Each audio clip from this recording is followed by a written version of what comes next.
적어서 할 문제가 아니라 제가 좀 본인이 직접 물을 수는 없게 돼 있습니까? 규정상? 그러려면 직접 신문보다는 대리인을 통해서 하는 게 좋겠다라고 저희들이 만장일치로 의결한 거고 그걸 바꾸시길 원합니다. 한동훈은 홍장은의 말을 믿고 격분하여 탄핵 반대 대열에서 탄핵 찬성 대열로 바꾸었고 그 결과 탄핵 소추가 의결돼서 대통령이 여기 이 자리에 있게 된 것이죠. 맞습니까? 그건 제가 알 수 있는 사항은 아닙니다. 객관적으로 보면 그렇습니까? 그렇게 생각해 볼 수 있을 것 같습니다. 예.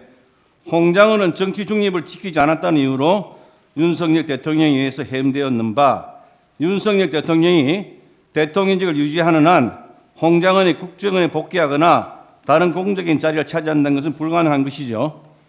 네, 아주 어렵다고 생각합니다. 윤석열 대통령이 탄핵되고 야당 대표 등이 대통령이 되어야 홍장은 자신이 살 수 있게 되는 것이죠. 그리고 뭐 팩트로 말씀드릴 수는 없지만은 그렇게 생각할 수 그러므로 있겠습니다. 홍장은은 위와 같이 협의의 말을 만들어내어 대통령을 탄핵 소추에 이르도록 하였다 할 것인데 정의는 이에 대해서 동의를 합니까? 제가 모르는 팩트들이 많이 섞여 있어서 뭐 동의한다, 동의하지 않는다고 말씀드리는 건 맞지 않을 것 같습니다. 네, 재판장님 이 부분에 대해서는 피청구인 본인이 누구보다 잘 아는 부분이라 한두 가지만 직접 여쭙게 해 주십시오. 적어 주십시오. 지금 시간이 가고 있습니다. 그 시간 드리겠습니다. 멈춰 주십시오. 시간 중단해 주십시오. 적어 가지고 대리인한테 주십시오. 적어서 할 문제가 아니라 제가 좀 본인이 직접 물을 수는 없게 돼 있습니까? 규정상? 그러려면 저희들 그럼 평의를 규정 다시 해야 근거가- 됩니다. 규정의 근거가 뭔지 저희들 평의 결과가 그렇기 때문에 그걸 바꾸려면 근거를 들어주십시오. 법정 근거는 소송 지휘권 행사입니다. 알겠습니다. 법에 보면 피고인이 퇴정한 상태에서 정인신문할 수가 있고 청구인 측이 그걸 요청했습니다. 저희들이 평의를 종합해 본 결과 그거는 불공정한 재판이 될 우려가 있기 때문에 피고인은 재정하시되 다만 피청구인의 피고인이 아니고 피청구인입니다. 피청구인의 지위가 국정 최고 책임자이기 때문에 그 산하에 있는 정인들에게는 영향력을 행사할 수 있다. 그래서 직접 신문보다는 대리인을 통해서 하는 게 좋겠다라고 저희들이 만장일치로 의결한 거고 그걸 바꾸시길 원한다면 저희들이 나가서 다시 논의해 보겠습니다. 잘 알겠습니다, 재판장. 네, 감사합니다. 하시겠습니까? 예, 계속 묻겠습니다. 시간 하십시오. 예, 시간에 간단히 묻겠습니다. 정의인 간단하게 대답해 주시기 바라겠습니다. 정의는 계엄 당일 대통령실에 갔을 때 대통령이 정의인한테 이재명 등 이재명 한동훈 정치인 14명을 싹 잡아들이라고 말한 사실이 있습니까? 전혀 없습니다. 국정원에 수사권이 없는데 대통령이 국정원장이 정인에게 정치인 14명을 싹 잡아들이라고 말한다는 것은 있을 수 없는 일이지요. 네, 상식적이지 않습니다. 이는 마치 대통령이 수사권 없는 소방관에게 조직 폭력배들 싹 잡아들이라, 마약 사범들 싹 잡아들이라고 말하는 것과 같은 것으로 정말 말도 안 되는 것이죠. 그렇습니다. 대통령은 검찰총장까지 지내신 분인데 수사권 유무를 혼동하여 이러한 지시를 한다는 것은 참으로 말이 되지 않는 것이지요. 그럴 리 없다고 생각합니다. 정치인 14명을 잡아들이려면 무슨 혐의가 있어야 잡아들일 수 있는 것이지 혐의도 없이 무조건 잡아들일 수가 없는 것이지요. 네, 그날 밤 대통령이 정인에게 국정원에 대공수사권을 줄 테니까 우선 방첩사를 지원하라고 말한 사실이 있습니까? 전혀 없습니다.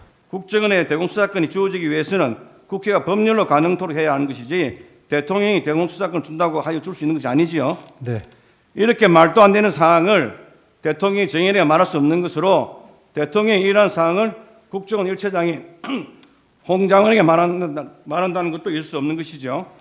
예, 좀 생각하기 어렵습니다. 2024년 12월 3일 23시 30분경에 국정원장 집무실에서 국정원 정무직 5인이 긴급회의를 하였는데 그때는 홍장원과 대통령, 홍장원 여인의 간의 통화 모두 끝난 상태였습니다.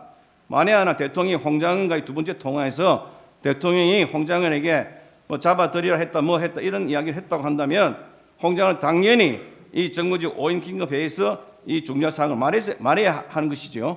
네, 원장한테 보고했었어야 합니다. 그리고 이러한 사항은 국정원장의 정인이 국내에 있는 것으로 대통령이 파간 상태에서는 대통령이 홍장원에게 말할 사항이 아니라 국정원장이 정인에게 직접 말할 사항이죠. 그렇습니다. 정인은 12월 3일 방첩사령관 여인영으로부터 이 14명의 정치인과 관련하여 체포해 달라고 하거나 체포에 협조해 달라는 부탁을 받은 바 있습니까? 연락한 바도 없습니다. 명단을 받은 사실이 있습니까? 없습니다.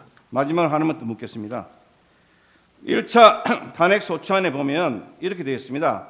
국회에 진입한 경우는 우원식 국회의장, 이재명 더불어민주당 대표, 한동훈 국민의힘 대표에 대한 체포와 구금을 시대한 것으로 확인되었다. 이 정도만 되어 있는데요. 탄핵 소추안 12월 12일자 2차 탄핵 소추안에는 국회의원, 정치인, 그리고 언론인 등의 불법 체포를 시도하였다. 피소추안은 국회의장, 국회의원 등 정치인, 전 대법원장 및 전 대법관 등 법조인, 방송인, 시민사 인사 등에 대한 체포를 지시하였다. 개헌부는 체포된 인사 등을 수감할 장소를 물색하였고 법무부는 교정본부 소속의 동부구치소에 체포된 정치인과 언론인 등을 수감하기 위하여 장소를 마련하려고 하였다라고 하면서 바뀌어 기재되었습니다. 결국 홍장은의 주장 또는 메모 내용 등에 따라 언론인, 전 대법원장, 전 대법관 등 법조인, 그리고 방송인, 시민사회 인사 등이 체포구금 대상으로 추가되었던 것으로 홍장은의 주장이 소추사유 일부분을 변경시켰던 것으로 볼 수밖에 없습니다. 정의는 이에 대해서 어떻게 생각합니까? 제가 법적인 소용은 좀 부족하기 때문에 딱 부러지게 말씀드리기 좀 어렵습니다. 홍장은의 공작에 따라서 나라가 흔들렸다고 생각합니까? 어떻습니까? 홍장훈 차장이 큰 영향을 미친 것은 맞습니다.